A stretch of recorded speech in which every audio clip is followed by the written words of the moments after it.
We're going to stay with Myanmar, and we're very lucky to have Monse Ferrer, who's from Amnesty International. She's a Deputy Regional Director of Research for East and Southeast Asia and the Pacific, a very large area. Let's find out a little bit more about what's happening in Myanmar. Unfortunately, it's just not really in the news with everything that's going on in the world right now. Can you tell us about how the situation's evolved this past year? Absolutely. The situation is unfortunately grim. Since the coup, around almost 5 years ago, the conflict has continued to escalate. And this year is no exception. In 2025, we have seen a record number of airstrikes, many of which amount to war crimes.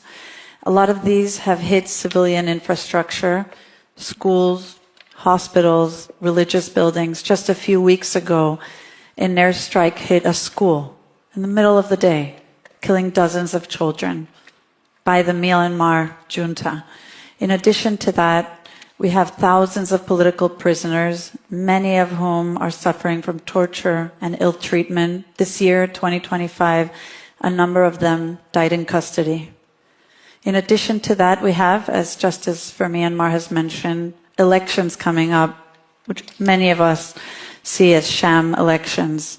But in the build-up, anyone who's speaking publicly against these elections is facing harsh, brutal sanctions in country.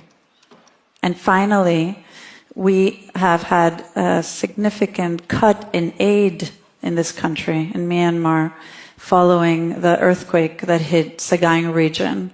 And so that's severely hit civilians, internally displaced people, and refugees across the border. I mean, the earthquake barely made the headlines, did it? Yeah. Unfortunately. And what can we do? There's a lot that we can do, specifically on Myanmar, and I've spoken to Justice for Myanmar, so some of these messages come also from them. First, especially for audiences in Sweden, inform yourself. Justice for Myanmar and the Swedish Burma Committee have put out a piece recently talking about how a lot of the pension funds in this country, in Sweden, are being invested in companies that have links to the Myanmar junta. So inform yourself, know where your pension fund are going. That's one. Two, and this message is for...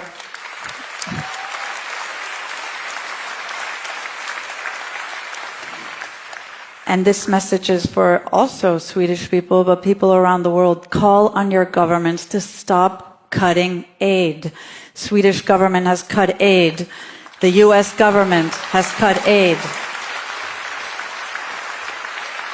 So many countries are cutting aid at a time where we cannot see that happening. Human rights defenders don't get support. Civilians who are impacted by airstrikes don't get support, etc. This is really not a moment to be cutting aid. Monse Ferrer, thank you so much from Amnesty International. Thank you. ကျွန်တော်တို့ကလည်းပြည်တွင်းနဲ့ပြည်သူတွေအနေနဲ့ပြည်သူတယောက်အနေနဲ့မူစီဖာရာကိုလည်းဒီလိုမျိုးကပိုင်းတီးအောင်ပြောပြပေးတဲ့အတွက်ကျေးဇူးတင်ပါတယ်ဒါလေး